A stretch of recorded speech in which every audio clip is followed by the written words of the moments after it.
Olá pessoal, sejam todos muito bem-vindos ao nosso canal do YouTube. Meu nome é Lucas Martins, eu sou advogado e professor de Direito Administrativo e aqui a nossa missão é muito clara, é facilitar a compreensão dessa matéria tão importante para fins de concurso público, para que você entendendo bem possa chegar seguro, tranquilo na hora das provas e acertar a maior quantidade de questões possível. Na aula de hoje, a aula que a gente vai estar transmitindo aqui para vocês, a gente vai resolver várias questões SEBRASP sobre o tema princípios do direito administrativo, pensando inicialmente naquela galera que está se preparando para o concurso do TSE unificado. Então, desde já, é importante falar que nós não estaremos ao vivo com vocês, mas qualquer dúvida você pode deixar ou no chat ou aqui embaixo nos comentários, que eu vou estar respondendo todos vocês com certeza, tá? Aliás, se você está chegando aqui agora e ainda não é inscrito, eu já peço para fazer a inscrição no nosso canal, dá o like nesse vídeo e principalmente depois compartilha esse vídeo com seus colegas concurseiros. Essa é a melhor forma de você prestigiar todo mundo que perde muito tempo, né, que dedica muito tempo a preparar essas aulas e trazer gratuitamente aqui para vocês no YouTube. Bom, outro ponto importante, rapidinho antes da gente começar a nossa aula, essa aula que vocês vão assistir é uma das várias aulas que a gente tem no meu curso de Direito Administrativo direcionado para a banca SEBRASP. Inicialmente são 300 questões múltipla escolha da SEBRASP, separadas por temas da nossa matéria e organizadas por tópicos dentro de cada tema. A gente detalha alternativa por alternativa e com isso a gente traz ao aluno aquilo que a SEBRASP mais vem cobrando. Se você de repente não está com muito tempo para pegar toda a teoria desses assuntos todos da nossa matéria, ou se de repente você já tem uma base teórica boa, mas quer dar uma direcionada para concursos na SEBRASP, esse nosso curso, o Direito Administrativo Direcionado para a SEBRASP, ele é para você. Ficou curioso? O link do nosso curso está aqui na descrição e aproveitem que nós estamos no momento com 40% de desconto. De R$200 você pode estar adquirindo esse meu curso por R$ 119,90, divididos em até 12 vezes no cartão. Clica no link que está aqui abaixo, mas não agora, depois da aula, para poder você verificar que esse curso vai te ajudar pra caramba e tem 7 dias de garantia, ou seja, você comprando, você tem 7 dias para experimentar o curso, assistir as primeiras aulas, baixar os primeiros materiais e ver se é do seu agrado ou não, tá legal? Bom, boa aula, fica com a gente até o final, que lá no finalzinho eu tenho mais uma surpresa. Olá pessoal, aqui professor Lucas Martins, para a gente hoje, nessa aula, resolver várias questões da SEBRASP, da CESP, sobre o tema dos princípios do direito administrativo, que também aparece, né?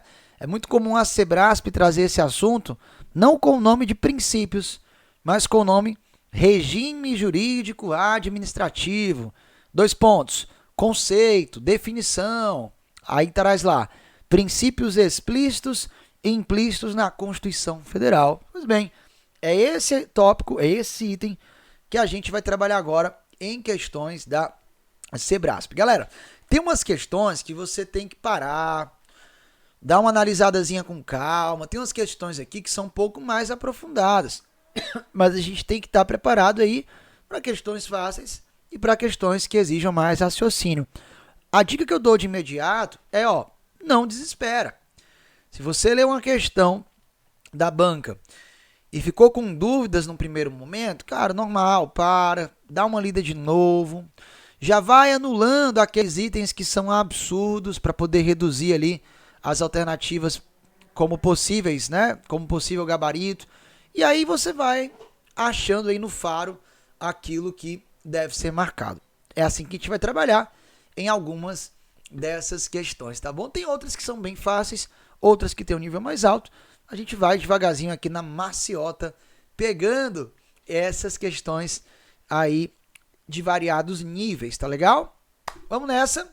Lembrando que qualquer dúvida, você pode mandar pro meu Instagram, Prof. Lucas Martins.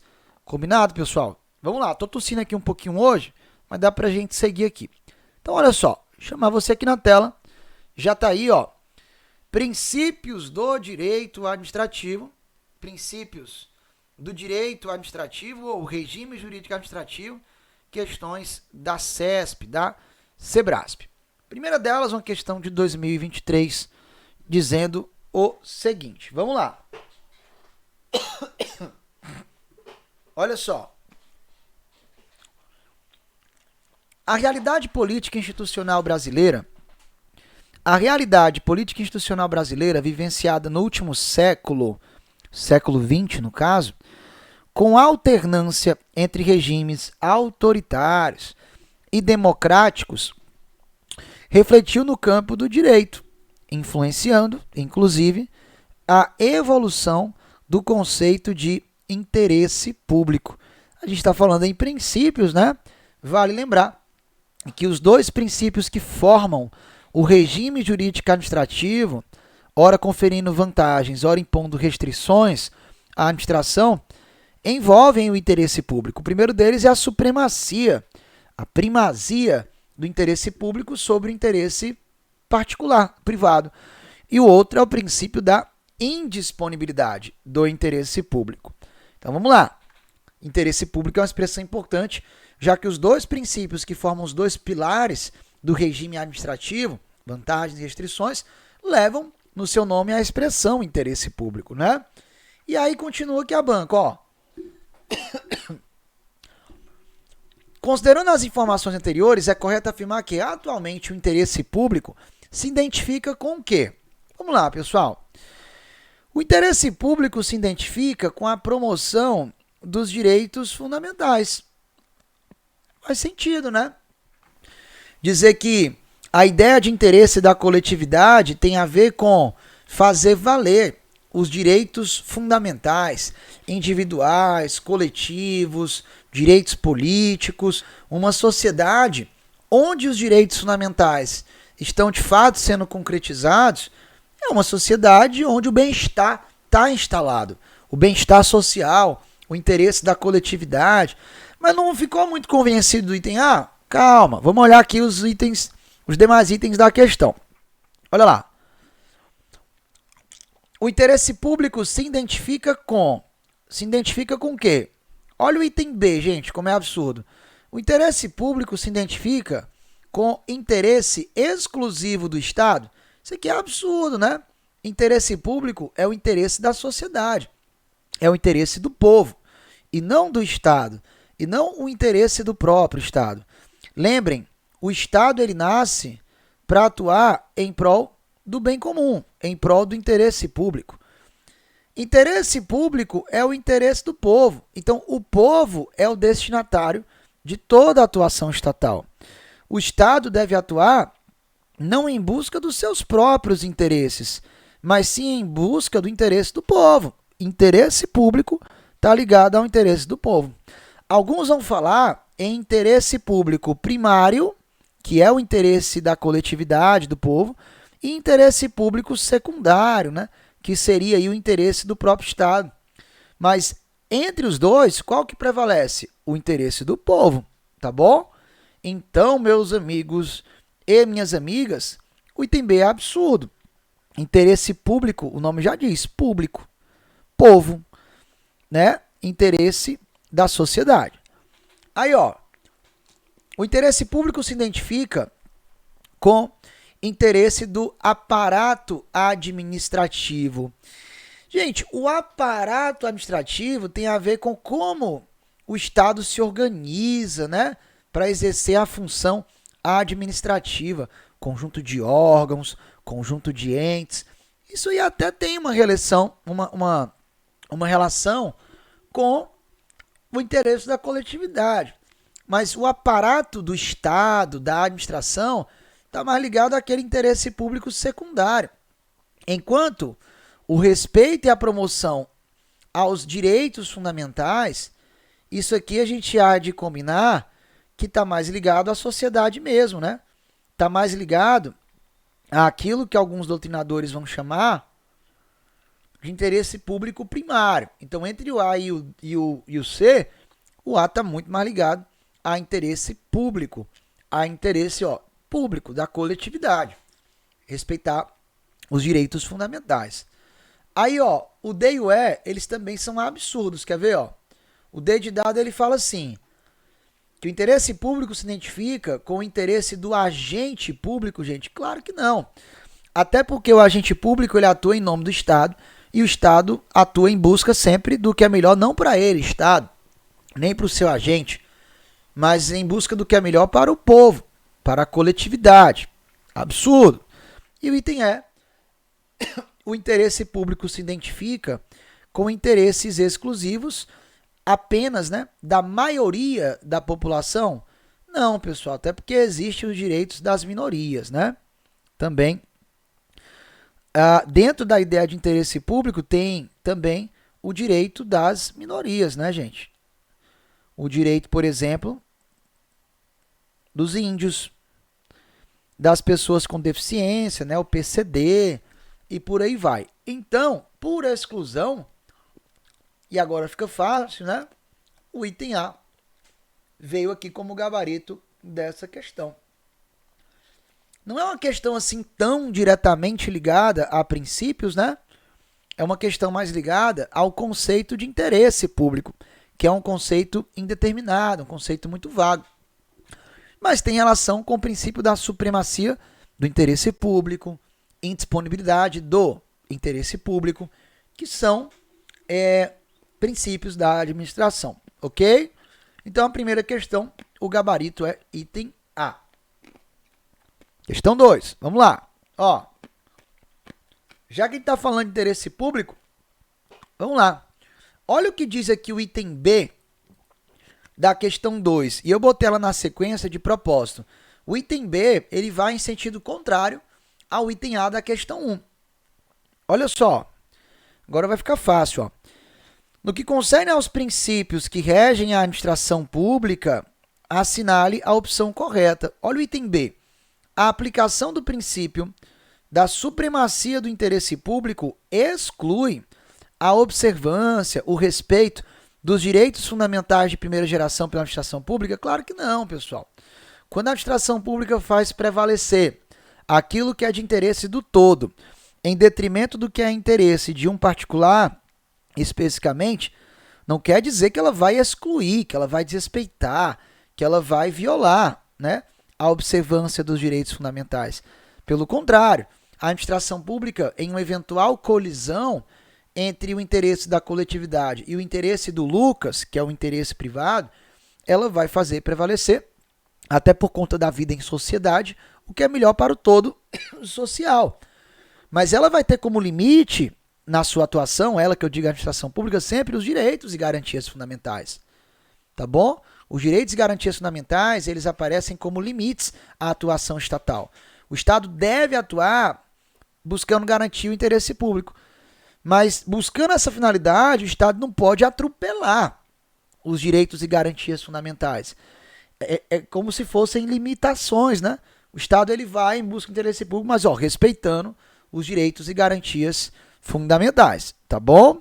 Então, o item B tá errado e eu quis começar por ele porque tem a ver com aquilo que a gente abordou no item A da questão anterior, né? Mas vamos lá. Olha o item A, pessoal. Olha o que diz aqui o item A. A proibição do nepotismo, que é nomear para cargo comissionado, cônjuge, companheiro ou parentes até o terceiro grau, seja do nomeante, seja de outras pessoas que trabalhem na mesma pessoa jurídica que ele, né? Então, a proibição do nepotismo, que é nomear para cargo comissionado, buscando favorecer, buscando ajudar alguém especificamente, que culminou com a edição da súmula vinculante número 13 do STF, até porque se é vinculante tem que ser do Supremo, né? Os demais tribunais, eles têm súmulas, mas súmulas comuns. Vinculante é só o STF. Vai lá. É uma decorrência direta dos princípios contidos no artigo 37 da Constituição Federal. Pessoal, isso aqui está perfeito. E se está perfeito, item A, ele já vai aparecer como nosso gabarito. Agora, claro, né? Cuidado. Deixa marcado aqui do lado. Se quiser, até bota o certinho, mas lê a questão toda. Vamos lá. A proibição do nepotismo, que culminou na edição da súmula vinculante 13, é uma decorrência direta dos princípios contidos no 37 da CF. E mais especificamente, princípio da moralidade, tá bom? Vou explicar. O nepotismo, pessoal, Quando eu, por exemplo, vamos supor que eu virei juiz. Aí eu nomeei a minha esposa. O pessoal aí é doido para que eu case com a Lina, né? A Lina tá aqui, inclusive ouvindo isso aqui do quarto do lado, né? Aí a digníssima, a namorada, já que a gente mora junto, né? Não é esposa ainda, porque não tem o bambolê, mas não é também apenas namorada, né? Amancebou, tá morando junto, aí é meu termo, né? Entre namorada e esposa. A gente chama namorida, né? Namorida, pois é. Aí vamos supor que eu casei com Lina. Lina é minha esposa. Vou falar baixo, senão vai se empolgar aqui, né? Vamos supor que eu virei juiz e a Lina é minha esposa. Só que a Lina, ela é bióloga. Bióloga sabe alguma coisa de direito, pessoal? Não sabe. Só que a Lina tá desempregada, pô, minha esposa. A gente tem que ajudar um ao outro. E aí, eu tenho direito a 3 assessores lá na vara onde eu tô lotado. Tem o João, tem a Maria e tem vaga para um terceiro assessor. Eu fui lá e pedi pro pessoal do RH nomear minha esposa, Lina, para ser minha assessora. Por quê? Porque ela tá desempregada. E eu não quero que ela fique zerada. Aí eu quero que ela vire assessora para quê? Para que todo mês, até ela arrumar um emprego na área dela, biologia, ela tenha um dinheirinho. Pessoal, isso é ético. Colocar num cargo público que envolve conhecimento de direito, alguém que não tenha conhecimento, só por ser esposa, só por ser filho, claro que não. Isso é uso indevido do dinheiro público. Isso é antiético, isso é desonesto. Você está fazendo o Estado gastar, pagando aquela assessora, sem que ela tenha o conhecimento técnico para exercer esse cargo. Isso é se valer da coisa pública, do dinheiro público para fins particulares. Isso é violar qual princípio diretamente? Princípio da moralidade. Então, o nepotismo, que é isso, nomear para cargo comissionado alguém buscando favorecer esse alguém, e aí tem que ser para caracterizar, né? Cônjuge, companheiro ou parentes até o 3º grau, viola diretamente a moralidade, mas também viola a impessoalidade. Já que eu estou praticando um ato para favorecer uma pessoa, então eu estou discriminando o administrado. Eu estou agindo para favorecer a Lina, não pode. Isso é agir de forma pessoal. Viola a eficiência, já que eu estou fazendo o Estado ter um gasto desnecessário, pagando todo mês alguém que não tem conhecimento para exercer aquele cargo, no lugar de colocar alguém que teria conhecimento. Então isso é gasto indevido, né? Isso é uso errado, né? Uso indevido do dinheiro público, isso não é econômico. Então o nepotismo, ele viola alguns dos princípios lá do 37 caput da Constituição. Mas a CESP, ela já trouxe uma questão dizendo que vai violar mais diretamente o princípio da moralidade. Combinado? Então, cuidado. Viola não só a moralidade, mas viola mais diretamente a moralidade, o ato do nepotismo. Ok? Bom, então, em princípio, o item A é o nosso gabarito. Mas vamos ver os demais. Ó. O B está errado, C é de casa. O princípio da publicidade tem aplicação absoluta nos estados que adotam a república como forma de governo? Claro que não. A gente sabe que todos os princípios da administração, que todos os princípios podem ser relativizados. Mas o que mais cai em prova como princípio que comporta exceções é o princípio da publicidade. E se ele comporta exceções, é porque não é absoluto. É um princípio o quê, gente? É um princípio relativo. É um princípio relativo, já que há exceções. Por exemplo, informação que diga respeito à pessoa do servidor, o CPF dele, o estado civil dele, se ele estiver doente, a doença que ele está portando. Isso não é informação de interesse público, isso é informação que envolve a intimidade, a privacidade. Essa informação não vai ser divulgada. Uma informação que possa comprometer a segurança nacional ou ainda, né, a segurança do Estado, da sociedade, também é exceção ao princípio da publicidade. Então, o princípio da publicidade não é absoluto, é relativo. O que mais? O princípio da moralidade, por ser apenas um valor, dizer que um princípio jurídico é apenas um valor, tá certo isso hoje em dia? Não, né? Porque princípio é norma, pô. Se princípio é norma, não é só um valor, é norma. Norma jurídica. Tem força cogente, pode criar direitos, criar proibições. Então já tá meio estranho, né? O princípio da moralidade, por ser apenas um valor constitucional, não pode ser utilizado como parâmetro de controle, por exemplo, controle da legitimidade do ato administrativo, falso, falsíssimo, né? Primeiro que princípio da moralidade não é apenas um valor constitucional. Princípio da moralidade, por ser princípio, é uma norma constitucional. É uma norma jurídica, ó. É uma norma jurídica. E se é norma jurídica, pessoal, é porque condiciona a validade, condiciona a legitimidade de atos que a administração pública venha praticar. Ou seja, traduzindo, se a administração pratica um ato que esteja de acordo com as leis, mas se provaram que aquele agente que praticou o ato agiu de forma desonesta, isso vai violar um princípio, o princípio da moralidade. E como o princípio é norma jurídica, esse ato ele é ilegítimo. Eu posso controlar a legitimidade de um ato administrativo não apenas verificando se o ato está de acordo com as regras, mas também se o ato está de acordo com os princípios. Se o ato está de acordo com tudo que é regra, mas violou um princípio, papai, vai estar violando uma norma jurídica também. E violando a norma jurídica, o ato é válido ou inválido? Inválido. E se é inválido, será anulado. Os princípios, não só da moralidade, mas os princípios jurídicos como um todo, eles são condição de validade dos atos da administração. Tá legal? E não apenas as regras. Porque princípio é norma jurídica, não é apenas um valor. Combinado? Ou seja, né? Já que o princípio da moralidade é norma, pode, na verdade deve, né? Pode sim, na verdade deve ser utilizado como parâmetro de controle do ato administrativo. Olha que interessante, ó. O item é o princípio da juridicidade é uma expressão do princípio da legalidade. É verdade, pessoal. A gente fala hoje em dia que a administração pública está subordinada não apenas à lei. Ela está subordinada à lei e ao direito como um todo. Direito como conjunto de normas, ó. Lei, Constituição, princípios. Ela deve observar não apenas o que está na lei, mas o que está em toda e qualquer norma jurídica. Toda e qualquer norma que compõe o ordenamento jurídico brasileiro.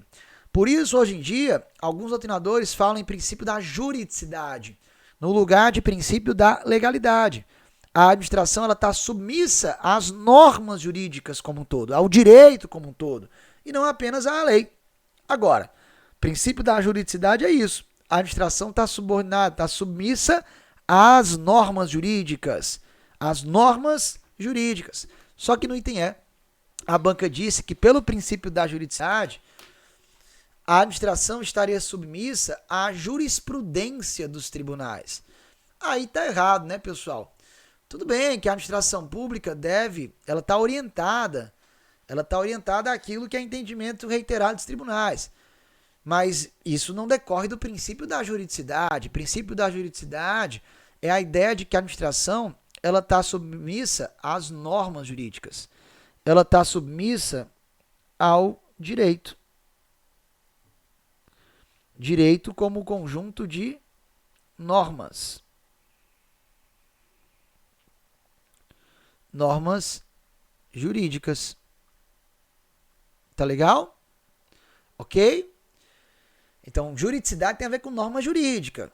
Norma jurídica é fruto da função legislativa. Jurisprudência é fruto da função jurisdicional. É outro papo. Então, misturou aqui no finalzinho. Portanto, olha que beleza. De fato, o nosso gabarito vai estar onde? De fato, o nosso gabarito vai estar aqui no item A. Questão bacana demais. Então, questão 1 e 2, A e A. Bora para a questão de número 3. Vai lá. Considerando a aplicação dos princípios da administração pública expressos no artigo 37 da Constituição, legalidade, pessoalidade, moralidade, publicidade e eficiência, né?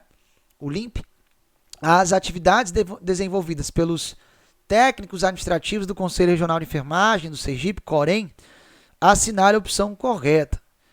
Questãozinha de princípios para a galera da saúde, hein? Galera da saúde. Vamos lá. Item A. A proibição do nepotismo. Olha lá. A proibição do nepotismo, mais uma vez, a CESP cobrando a história do nepotismo.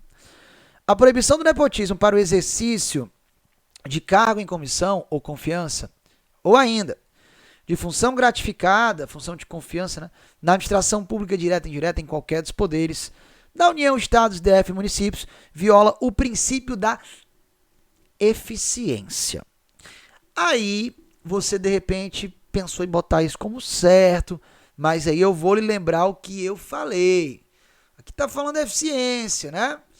Meio que dando a entender que o princípio mais afetado com a prática do nepotismo seria a eficiência. E eu te disse que para a CESP o princípio mais afetado com a prática do nepotismo é a moralidade. Então, em princípio, isso não necessariamente está correto. Deixa no stand-by, leia as demais alternativas. Então, ó, vamos fazer isso. Técnica de prova, né? Você lembra, pô, viola eficiência, mas viola também moralidade, viola impessoalidade, viola bem mais a moralidade. Então, será que aqui é o item correto? Ficou com a dúvida? Deixa no stand-by e leia os demais. Bora pro B. Olha lá, mesmo quando eivado de ilegalidade, a administração pública não pode anular seus próprios atos, pois para que isso aconteça, exige-se decisão judicial. Errado, né, pessoal? Quando um ato administrativo tem vício de ilegalidade, ou seja, é um ato eivado de ilegalidade, a administração pública não pode ou ela pode anular esse ato? Pode.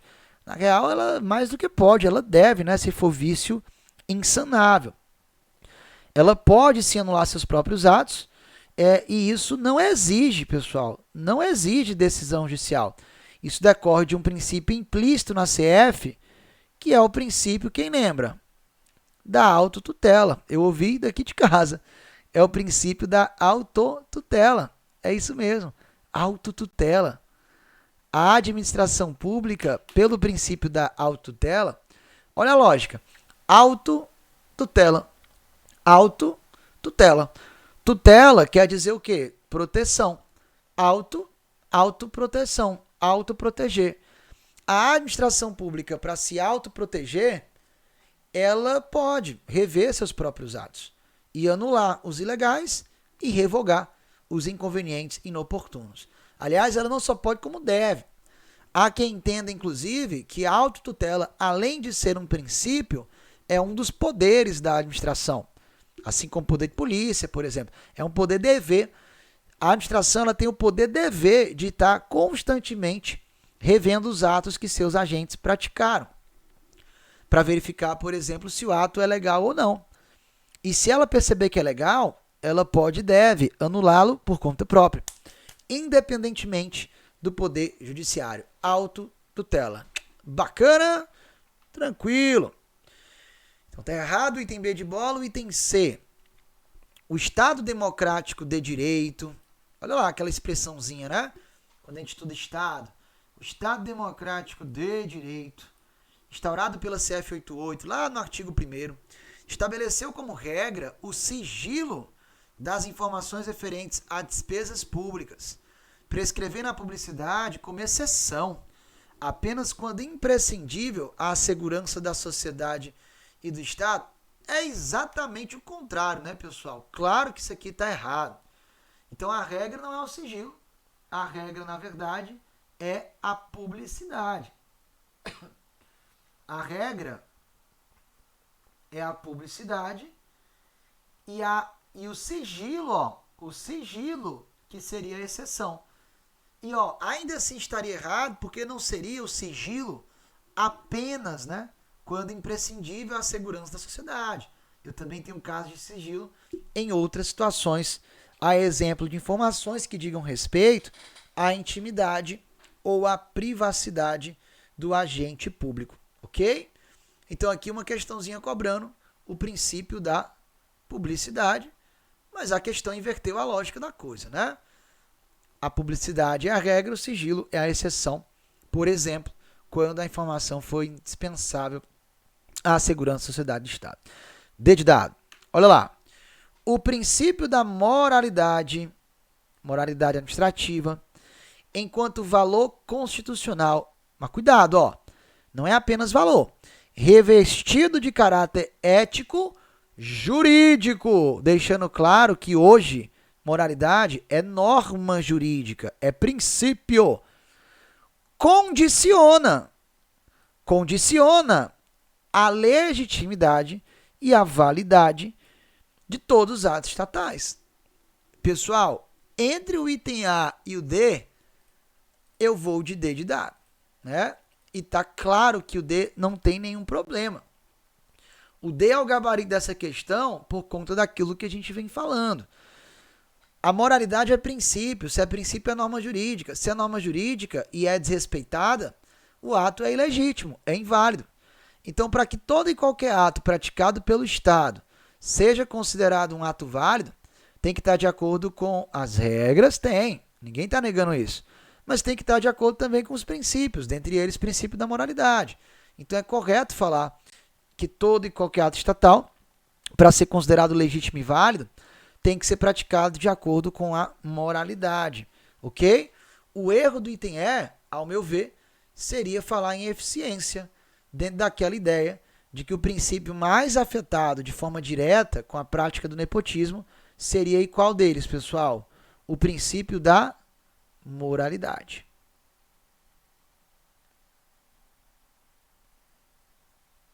Tá legal? Então, D ficou como gabarito dessa boa questão da Sebrasp, mais uma.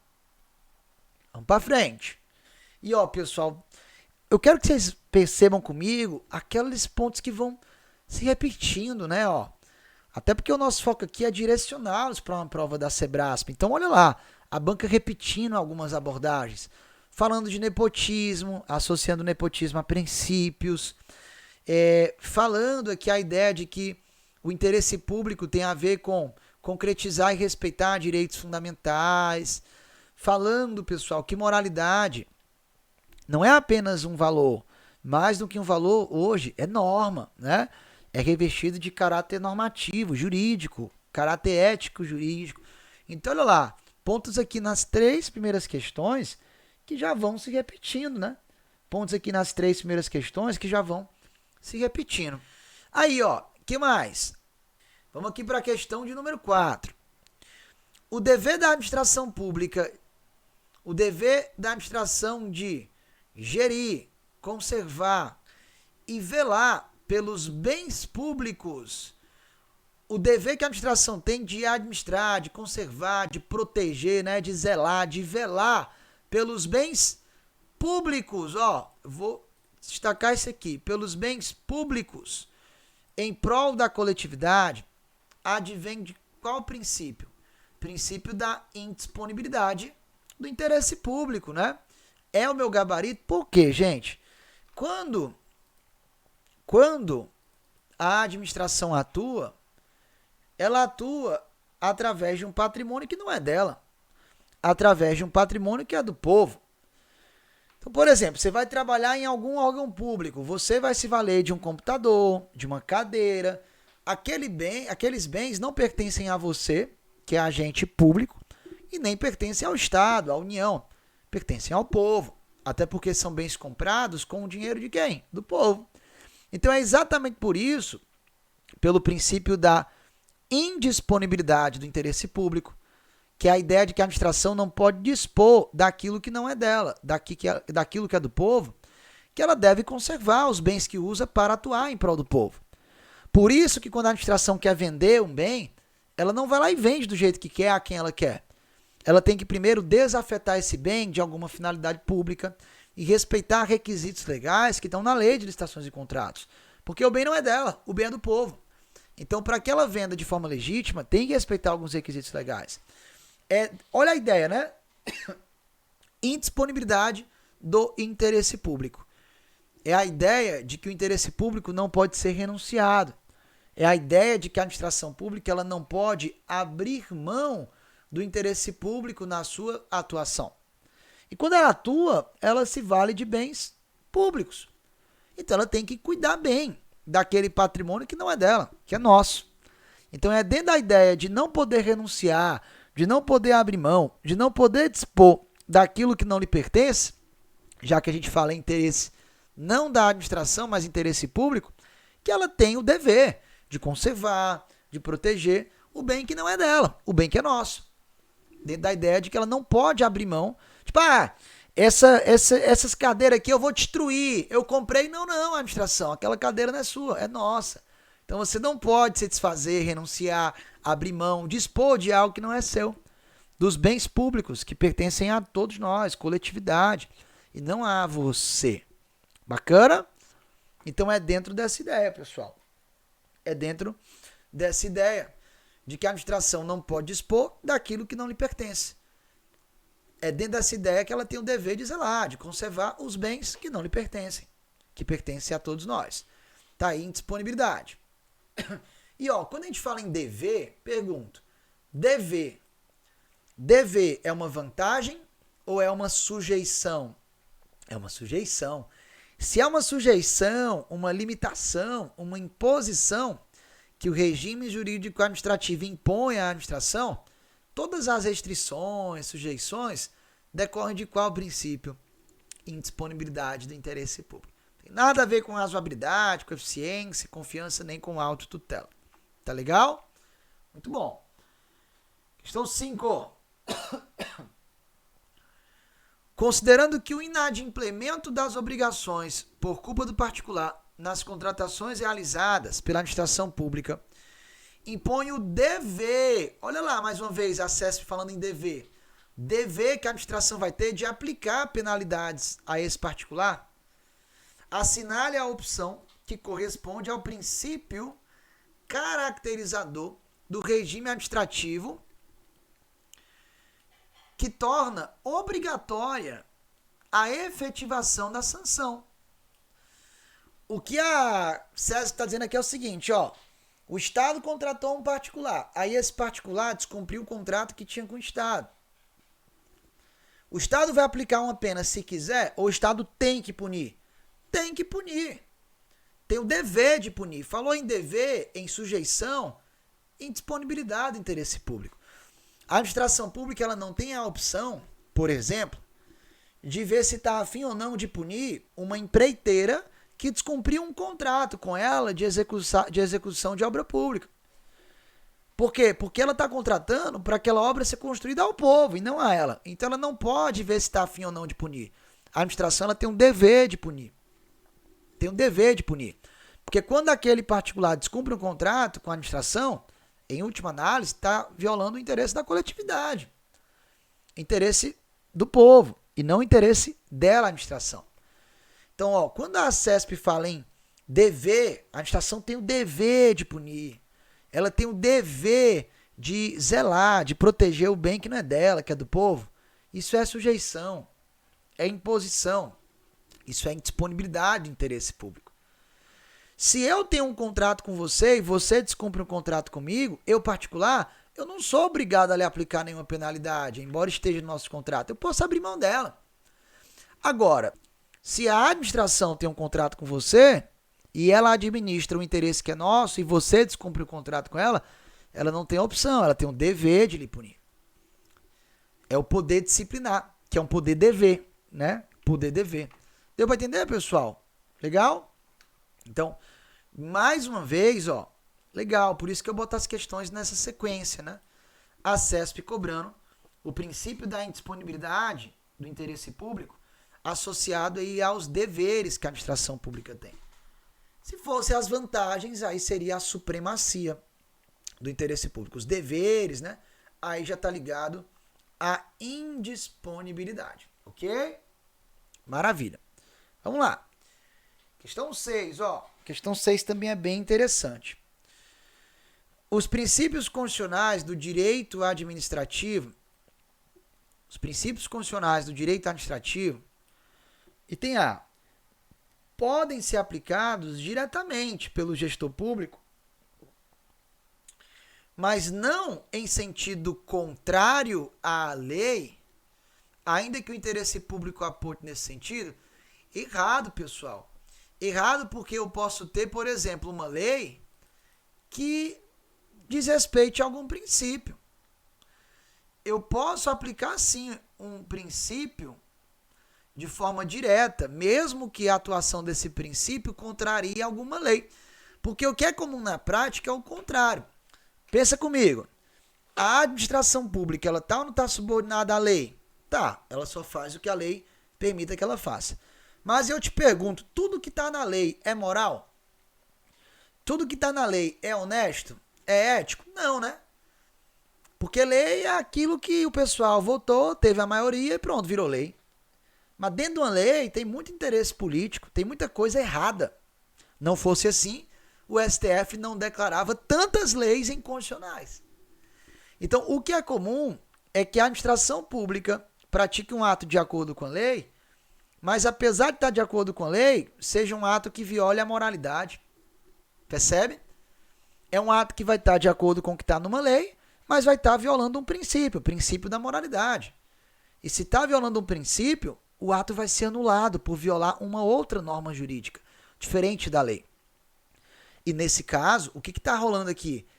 Nesse caso, o gestor está aplicando diretamente o princípio, ainda que o princípio seja contrário à lei, ainda que a lei seja contrária ao princípio, tanto faz. Deu para entender? Então, ó, é possível sim. Tá dando a entender a questão, ó. Se a administração vai atuar de acordo com os princípios e leis, mas a lei diz uma coisa e o princípio diz outra, a lei vai prevalecer sobre o princípio? Não, não tem essa. Tá legal? Todas as normas devem ser aplicadas concomitantemente.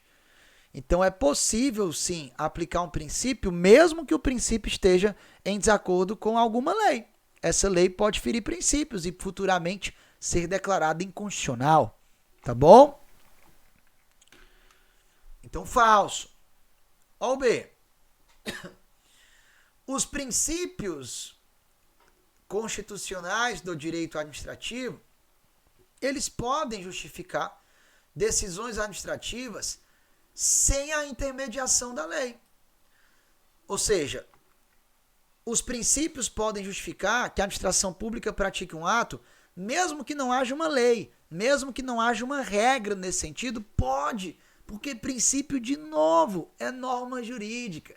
E se é norma jurídica, já produz efeitos por si só. Princípio tem força normativa, não é bobagem. Princípio cria direitos, cria proibições, mesmo que não haja uma lei regulamentando aquele princípio.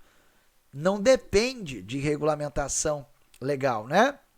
Então, ó, os princípios podem justificar, e podem mesmo, decisões sem a intermediação da lei, tal como aconteceu com a interpretação feita pelo Conselho Nacional de Justiça acerca do nepotismo.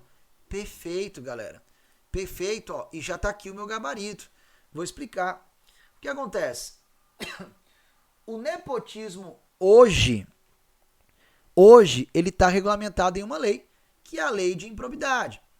A lei de improbidade administrativa, hoje, lá no artigo 11, ela traz uma regra proibindo a prática do nepotismo. Mas até aqui, gente, não tinha regra. Não tinha em lei alguma, aqui no ordenamento jurídico brasileiro, não havia lei nenhuma proibindo a prática do nepotismo. O que havia era jurisprudência, era uma súmula vinculante do STF.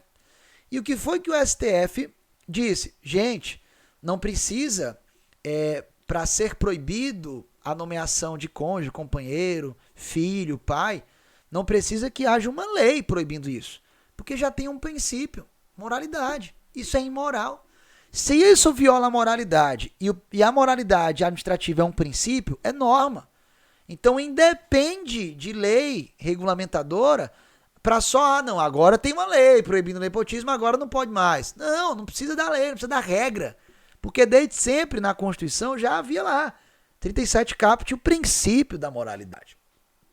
E como o princípio foi elevado a um caráter normativo, jurídico, desde sempre já é proibido nomear para cá comissionado, cônjuge, companheiro e parentes até o 3º grau, porque isso já viola uma norma. Que norma? Uma regra? Não, um princípio.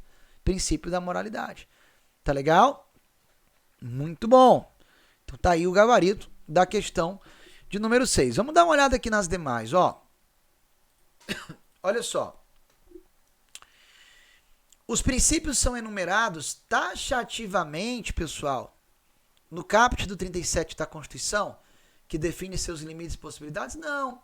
Porque aquele rol do 37, o rol do 37, né, que traz 5 princípios hoje de forma explícita, não é um rol fechado, é um rol aberto. É um rol, pessoal, meramente exemplificativo. É um rol, ó, meramente exemplificativo, ou seja, os princípios do 37 da Constituição, eles são enumerados exemplificativamente, tá? Exemplificativamente do capítulo 37. Há outros princípios administrativos, inclusive de forma explícita na CF, lá no artigo 5º, é o que alguns doutrinadores sustentam, ao falar de contraditório, ampla defesa, devido processo legal, por exemplo. O item D. Os princípios no direito administrativo, eles não se limitam à lista do artigo 37. Beleza, não se limitam mesmo. Embora impliquem ontologicamente comandos genéricos incapazes de vincular positivamente a ação administrativa, aí está falso. O princípio realmente não se limita aos 37. Agora, dizer que os princípios hoje são comandos genéricos, né, incapazes de vincular positivamente a atuação da administração é falso, já que princípio, mais uma vez, é norma jurídica. E por ser norma jurídica, vincula sim, pessoal, vincula sim a atuação da administração pública, inclusive criando proibições como a prática do nepotismo. Item E. Os princípios são imponderáveis, porquanto enunciam máximas fundamentais para a compreensão do direito administrativo. Errado. Errado porque, na verdade, os princípios, eles são relativos. E por serem relativos, em um eventual conflito entre 2 ou mais princípios, se admite a técnica da ponderação, para ver qual irá prevalecer em um determinado caso concreto. Então, se eu posso ponderá-los, é porque os princípios são ponderáveis. Na verdade, eles são ponderáveis. Tá bom? São ponderáveis. Então tá aí, ó, questão número 6, de fato, o item a ser marcado é o item B de bola. Com isso a gente vai para a questão de número 7. Olha lá. O patrimonialismo, isso aqui, pessoal, é mais cobrado em provas que cobram a disciplina de administração, quando a gente estuda os modelos de administração que já foram implementados aqui no Brasil. Ali no comecinho do século XX, 1900 e pouquinho, a gente tinha a administração pública patrimonialista, onde a coisa pública meio que se confundia com como se fosse do gestor. Por exemplo, o cara que era presidente na época, ele colocava no cargo público quem ele queria, como se o cargo fosse dele. Ah, eu sou presidente do Brasil, aqui o cargo público é meu, eu boto aqui quem eu quiser. Daí falar em administração patrimonialista. Os gestores públicos na época entendiam a coisa pública como se deles fosse. Administração patrimonialista. Isso mudou com o decreto 200/67. O decreto 200/67, que regulamenta até hoje a administração pública federal, né, no âmbito federal da União, ela meio que implementou aqui no Brasil o modelo da administração pública burocrática, mais sujeita à lei, né? Só que aí a administração estava tão sujeita a várias leis que a atuação dela ficou muito truncada. Era tanto processo que tinha que ser aberto para que a administração fizesse qualquer coisa, que tudo acabava ali no processo e a administração acabava não conseguindo fazer nada. Aí em 1990, com a emenda 19, por exemplo, nós tivemos um terceiro modelo de administração pública sendo implementado aqui no Brasil, a chamada administração gerencial, que é o modelo adotado hoje em dia na administração pública brasileira. Se o modelo anterior, a administração burocrática, era focada em muitos processos, tudo era muito lento, o atual modelo, a administração pública gerencial, é focada em resultados. Vamos acelerar, vamos dinamizar, vamos encurtar os procedimentos para que não demore tanto para a administração atingir aquilo que busca atingir. Só que a questão fala em modelo patrimonialista, que veio antes mesmo do modelo burocrático. Vamos lá, ó. O que diz aqui a questão? Perdão, pessoal. A questão ela vai falar o seguinte, ó.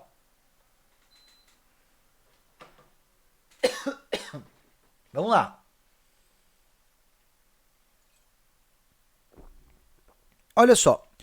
O patrimonialismo é caracterizado pelo governo ou pela forma de exercício do poder em que a distinção entre público e privado é quase inexistente, defluindo todo o poder de um governante ou grupo específico, de modo que os cargos públicos são inacessíveis por via meritória. Naquele antigo modelo patrimonialista, né, que a gente tinha no Brasil, como é que as pessoas tinham acesso a cargo público? Passando em concurso, por mérito, por estudo? Não. Conhecendo o gestor, né? Ele botava lá os amigos dele. Considerando essas informações, assinale. Cadê? Considerando essas informações, assinale a opção que apresenta princípio ético. Quando fala em ética, você já lembra de qual princípio? Moralidade. Mas você olha aqui, não tem, né? Mas, ó, princípio ético, previsto na Constituição de 88, dando a entender que seria um princípio lá explicitamente mencionado, que seria afrontado com maior intensidade pela investidura em cargo público na forma patrimonialista. Ou seja, o gestor colocando quem ele quer ajudar, quem ele quer favorecer, e não quem merecia lá estar. Quando fala ética, quando fala em colocar no cargo quem ele quer ajudar, a gente lembra de nepotismo. Lembrando de nepotismo, a gente lembra de moralidade. Porém, se você olhar aqui, não tem a moralidade, pessoal. E aí, como não tem a moralidade, vamos lá. Qual é o outro princípio que diretamente é afrontado quando eu coloco no cargo alguém para ajudar, para favorecer essa pessoa especificamente? Bom, na falta da moralidade, o meu gabarito só pode ser qual, gente? Princípio da impessoalidade. Ok? Por exclusão, né? Boa-fé objetiva sequer está na Constituição de forma explícita. Publicidade não tem nada a ver com isso. Supremacia do interesse público também não. Tá legal? E também não está explícito na CF nem a razoabilidade. Se tivesse, ó, impessoalidade e moralidade, eu marcaria moralidade. Mas como não veio moralidade por exclusão, aí a gente vai na impessoalidade. Tá bom? Beleza. Mais uma questão envolvendo essa prática aí do nepotismo, ainda que ela não tenha sido mencionada de forma explícita aqui na questão. Bora para a questão 8. Vai lá. No que se refere aos princípios que devem ser observados pela administração pública e seus servidores no exercício de suas atividades administrativas, aquele pelo qual especificamente se impõe ao agente público a realização de suas atribuições com presteza, perfeição e rendimento funcional, acabou a questão. Rendimento tem a ver com resultado. Resultado tem a ver com o quê, galera? Tem a ver com eficiência, né? Essa aqui foi para não zerar. Eficiência. Vou para 9. Vai lá. Questão 9 ela já é um pouquinho mais trabalhosa, mas vamos lá. A gente vai desenrolar aqui numa boa. Tranquilo e calmo. Vamos lá. Quanto aos princípios da administração pública, assinale a opção correta. E tem A. O acesso à informação é faceta do princípio da publicidade. E é mesmo, né? Cuja concretização se esgota, se limita no direito de obter certidão. Aí tá errado, né, pessoal? Tudo bem que o direito que eu tenho de receber uma certidão e o direito que eu tenho de impetrar uma habeas data são decorrências do princípio da publicidade. Só que a publicidade ela vai muito além de habeas data e direito à certidão, né? Tem várias outras manifestações, então aqui é muito pouco.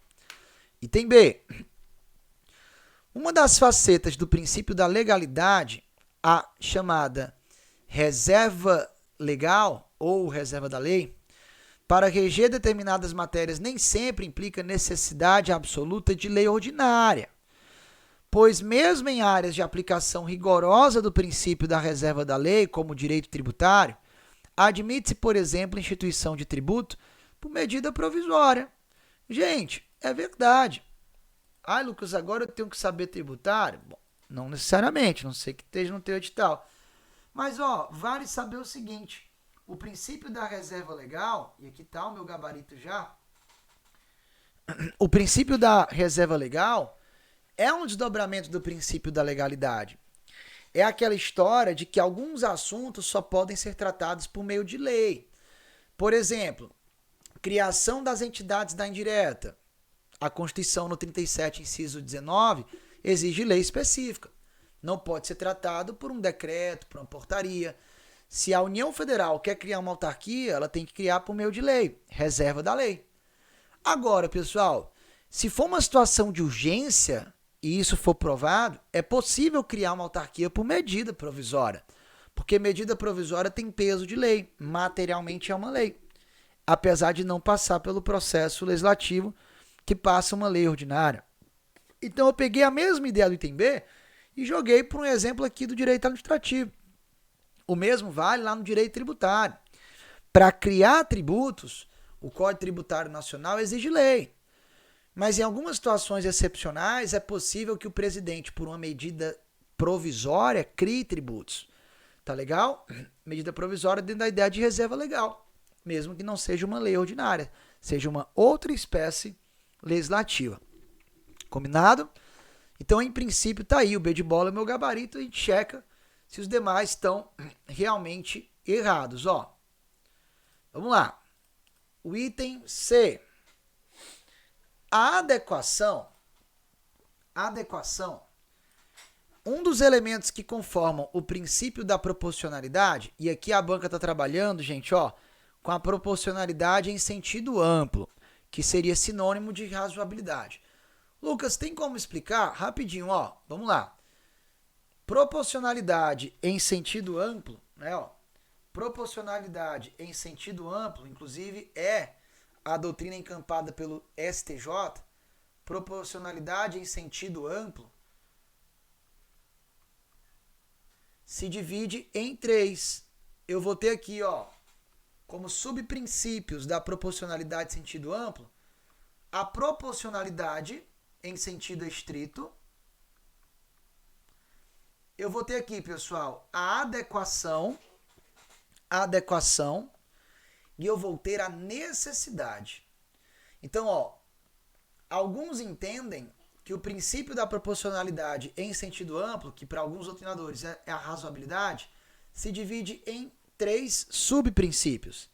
Princípio da proporcionalidade em sentido estrito, princípio da adequação e princípio da necessidade. É o famoso PAN, que são princípios decorrentes da proporcionalidade em sentido amplo, também chamada aí por alguns de razoabilidade. A questão cobrou o princípio da adequação. Vamos lá. Qual a ideia?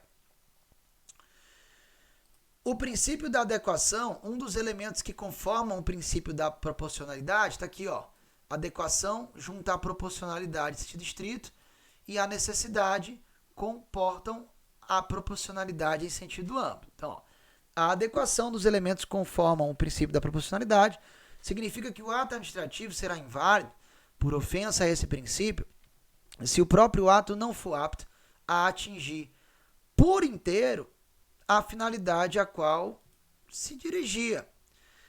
O pessoal está errado, porque a administração ela pode ter agido de forma adequada e por algum motivo, algum fator externo, mesmo que ela tenha agido de forma adequada, o ato não tenha por inteiro atingido aquilo que buscava. Não é certeza agir de forma adequada que os efeitos pretendidos serão alcançados. Então, não necessariamente isso vai tornar o ato inválido, tá bom? Eu verifico a adequação na hora de praticar o ato. Pode ser que ela tenha agido de forma adequada e tenha por inteiro atingido aquilo que buscava, mas pode ser que mesmo tendo agido de forma adequada, por alguma razão, não tenha por inteiro atingido a finalidade a qual o ato foi dirigido. não atingir por inteiro aquilo que se buscava por si só, não faz com que o ato seja inadequado, tá bom? Então não cabe essa generalização. D. Em decorrência do princípio da segurança jurídica, ó, candidatos empossados em cargo público em virtude de tutela de urgência, aqui é aquele famoso caso, galera, ó, do candidato subjúdice, né? O candidato que ele reprovou no concurso, entrou com ação, aí ele conseguiu uma liminar, uma decisão provisória, anulando o ato que veio a desclassificá-lo do certame, possibilitando que ele voltasse a participar. Ele participou, foi aprovado, nomeado, empossado, está em exercício. 5 anos depois, aquela liminar foi revogada. Ele pode alegar, não. Ele pode alegar que não, agora não pode mais não. Direito adquirido? Pode não. Pode não porque não há direito adquirido nesse caso. Aqui é o candidato subjúdice, ó. O famoso candidato subjúdice. O caso dele está sob análise do judiciário, é o nome, ó. O que está errado aqui no item D? Vou lhe explicar. Vamos lá. Em decorrência do princípio da segurança, candidato empossado em cargo público em virtude de tutela de urgência não deve ser afastado do cargo caso o Poder Judiciário leve tempo demasiado para julgar o processo, mesmo que a tutela seja revogada. Falso. Porque ainda que o judiciário demore, por exemplo, gente, 10 anos para julgar em definitivo, por exemplo, o mandado de segurança, né? Ainda que leve 10 anos, ele tem que ter em mente que ele só estava naquele cargo por uma decisão provisória, que poderia ser mantida 10 anos depois na sentença, né, que é a decisão final, ou revogada. Se ainda que tenha passado 10 anos, o Poder Judiciário resolveu revogar aquela decisão provisória, aí, meu amigo, não tem jeito, ele vai ter que sair do cargo.